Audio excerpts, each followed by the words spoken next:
Um, Let me just say good afternoon. I'm pleased to be here today, of course, with Houston Police Chief Troy Fenner and ATF Special Agent in Charge Fred Malinowski.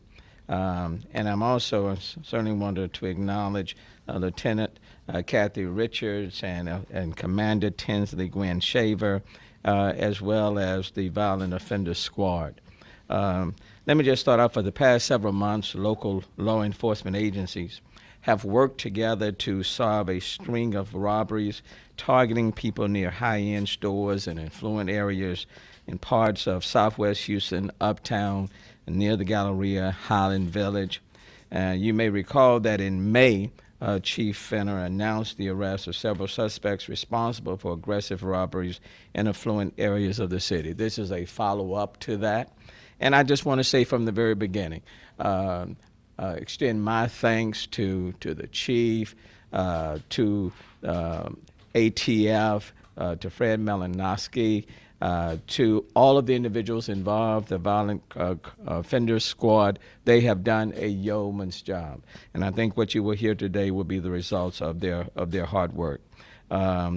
Those placed under arrest targeted innocent people because they were driving luxury vehicles and wearing expensive jewelry. Nearly all of the suspects have ties to violent gangs, and they have criminal histories. Houston Police, with the assistance of ATF, other agencies, and the use of technology, have worked nonstop, and literally nonstop, to solve these very dangerous and brazen armed robberies. These arrests have led to the resolution of other violent crimes as well, and I think what you will hear have also led to a significant reduction in crimes in all of those areas.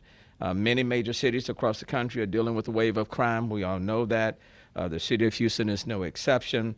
We are not immune, and that's why I've instructed Chief Fenner to do what is necessary within his department and to let me know what resources the department needs and the officers need in order to crack down on these violent offenders and keep our city safe. I am pleased with the number of arrests that have been made, as you will shortly hear, and the number of people who are apprehended and off the streets.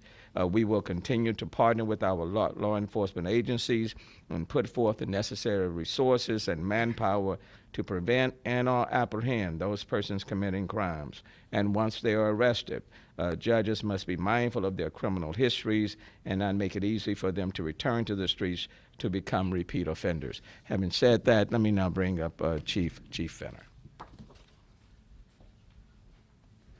Thank you very much, Mayor. I want to say, first of all, thanks to our great citizens and our media. Thank you for being patient. May the 14th, I stood and the mayor stood before you, and I think Fred and our team was there. We made 10 arrests. To this date, there have been 24 arrests, federal charges and state charges. And Commander Gwen Shaver will speak in detail to that here shortly, but I also want to thank her. I don't get a chance to stand before you much and acknowledge a person that's been here 41 years and still charging hard from us, still leading from the front. But I also want to thank Special Agent in Charge ATF, Fred Malinowski, the U.S. Attorney, Jennifer Lowry, our District Attorney, Kim Ogg, our Commander from Homicide, Kevin Deese, our Major Offenders, Commander Ron Borza, also our Gang Division Commander, Mike Faulhaber, also Midwest Commander Reed. And far as our troops, Major Robbery Division, Major Offenders, our crime and crime reduction units, and also our Gang Division, and our ATF Gun Strike Task Force team. We have done great work, and I want people to know, and she'll go into a little bit of detail, but we do think these dangerous, very dangerous crews are responsible for the League City homicide, also our Grottoes incident where a detective and another gentleman was murdered. These are very violent people. As she will speak to our commander, a few of them are still outstanding. There's still investigations going on. But just one thing before I pass it over to our ATF SAC. Sometimes we have to withhold information when we have investigations going on. And again, I want to thank you for being patient on that. I'll never stand before you and say, withhold information for no reason at all. But I do not want to jeopardize the case, especially when we're dealing with some very dangerous individuals. So, Brett. Thank you, Chief. Mayor, first of all, I want to thank you and Chief Finner and let you know that the work that your investigators do on the ATF Crime Gun Strike Force is nothing short of remarkable. They're a great partner. I just want to give you a little bit about the Crime Gun Strike Force. There's about 65 persons assigned to the strike force, and that is 8 special agents, it's investigators, it's police officers, dedicated canine to find shell casings, it's crime analysts. We're very fortunate to have that team and have that team that works together every single day on violent crimes in the city. But when we have an increase, like we saw in the Galleria with these armed robberies, to have the violent offender squad assigned and embedded with ATF, it just makes it seamless for us to work these violations. So there's no friction on whether it's going to be a state prosecution or a federal prosecution. There's actually ADAs from Harris County DA's office and Assistant United States Attorneys assigned to our strike force. So the attorneys are talking, the investigators are talking, the crime analysts are talking, and it's just an incredible opportunity that we have in the Houston metro area to knock down some of these violent gun crimes. I will tell you, the strike force only focuses on 3 things. One is armed robberies. The second is multiple shootings linked by our NIBIN's ballistic program, which you've all heard lots about. And the third is firearms trafficking. Firearms trafficking mean how do these criminals get these guns? So that's everything from breaking into gun stores to breaking into vehicles. And in the city of Houston, we have a significant problem with guns being stolen out of vehicles. Last numbers I got, about 3,800 a year are being stolen out of vehicles, and those are going directly to the criminal element. So we all talk about Second Amendment rights, and I'm a big believer in Second Amendment rights, but we also have responsibilities. And leaving a gun unattended in a vehicle when you're not in it is not being responsible, and we need people to lock those guns up because that is what's funneling, one of the big areas that's funneling guns to our criminal element.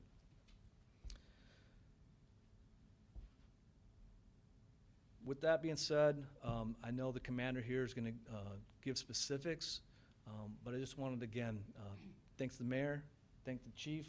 Houston Police Department's been an incredible partner to us, and we will continue our dedication.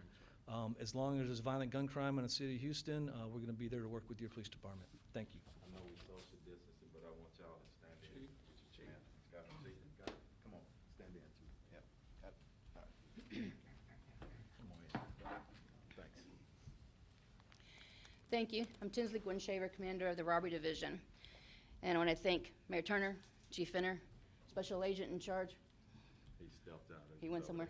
Thank you. Fred Malinowski, incredible partnership. Also Lieutenant Kathy Richards over our Violent Offender Squad and our Gun Crime Strike Force. And Russell Gray, he's been instrumental in investigating these particular crimes, and his crew as well. And also Ernest. There's so many people to acknowledge that I can't even be represented here today because what started in May when we spoke was a very preliminary investigation. We did have 10 charges, but it was in its infancy. And like the chief spoke to, we were really hesitant to share a lot of information that would be compromise not only the investigation itself, but create a more unsafe environment for our citizens. So when we come today, we do have the partnership of the ATF. We have homicide, major offenders, our crime suppression units across the city. They were all instrumental in following the leads, submitting them for analysis, and orchestrating the tactical responses to get these suspects in custody. Of these suspects, we have 24 suspects have been identified working 2 different crews, a day shift crew and a night shift crew. Of these 24, 14 defendants remain in jail on state charges. 4 defendants remain in jail on federal charges. 2 have been charged and have eluded capture. And Lieutenant Kathy Richards will speak about these boards here with all the pictures we have in a few minutes and identify those for you. 5 suspects have been charged with capital murder. We have charged 36 state charges on aggravated related charges from aggravated robbery to conspiracy. We have 7 federal charges. We have 4 currently out on state bonds. And 7 of the defendants were out on state bonds or out on bond when they committed these crimes. We still have evidence that's being processed, and as this evidence is analyzed and the reports are given to Lieutenant Richards and major offenders, our detectives will be going through them with our ATF partners, and I anticipate more charges to be filed, other suspects to be linked, all the way back through early 2020. So this is not by any means over, but we're at a place where I feel comfortable, where the chief felt comfortable to share more information with our media because that helps make our community safer. And I would like to have Kathy Richards, Lieutenant, come to the boards and speak to the pictures and some of the suspects, identify those with Sergeant Russell Gray if he has any additional information for that, and then we'll do a closing and open to questions.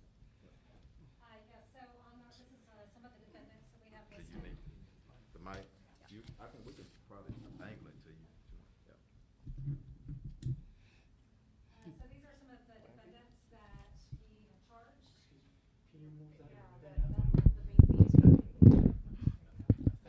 You're welcome. Okay, take 2.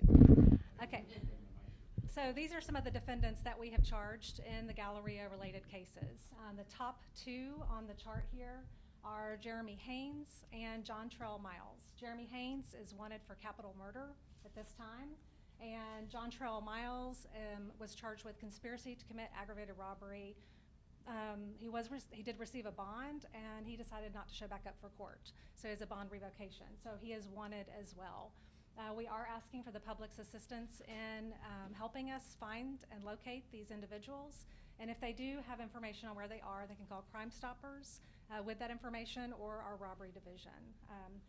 It's important that they get captured and brought in. As we've already talked about, we have several murders involved with these cases, and these defendants are very violent. Just some of the other defendants on this page, all these individuals have been charged with aggravated robbery in some way or fashion involving the Galleria area cases. And then on this board, we have some of the watches that the suspects were shopping for whenever they targeted individuals in that area and followed them home. Below on the bottom right, you'll see it's a bag full of guns. Just like the SAC Fred Malinowski was talking about, is these suspects do not acquire these guns legally. They robbed a Cash America pawn shop and stole about 24 guns out of that pawn shop. And when they were arrested, we recovered all of the guns from them. So they're not acquiring these guns legally, but stealing them using whatever they need to do. Any questions on that?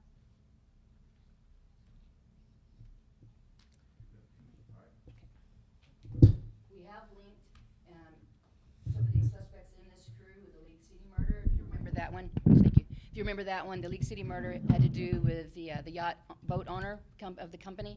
We're working in collaboration with League City at this time, and we do not have charges on them, but they are linked with this crew. So evidence places them there, but we're still working with the DA's office to get charges on them. So the Houston murder too. And the Houston murder as well. So we can open to questions now, Chief? Yep. Right. Do you have a sort of ballpark about just like how much contraband or money that, or watches, I'll let you speak to it. value of all this stuff they stole? Come right here, Sergeant. So basically, there's no set amount, but I would say collectively, we're well over into the hundreds of thousands of dollars worth of stolen merchandise. These guys, get this off if y'all don't mind. These guys, they do target the expensive watches and jewelry. However, at any given time, whatever you have in your possession, they'll also take. And although they target the individuals leaving these places, they tend to follow them home and also do home invasions, which sometimes nets more jewelry or more valuables. So Sort of like a quite classic juggling scheme. slightly different from jugging, but there are some similarities. And if you look at the watches, they range in value from $8,000 to over $100,000 for one watch. So the value of these things just goes exponentially. Correct. Anybody else? All right. Thank y'all.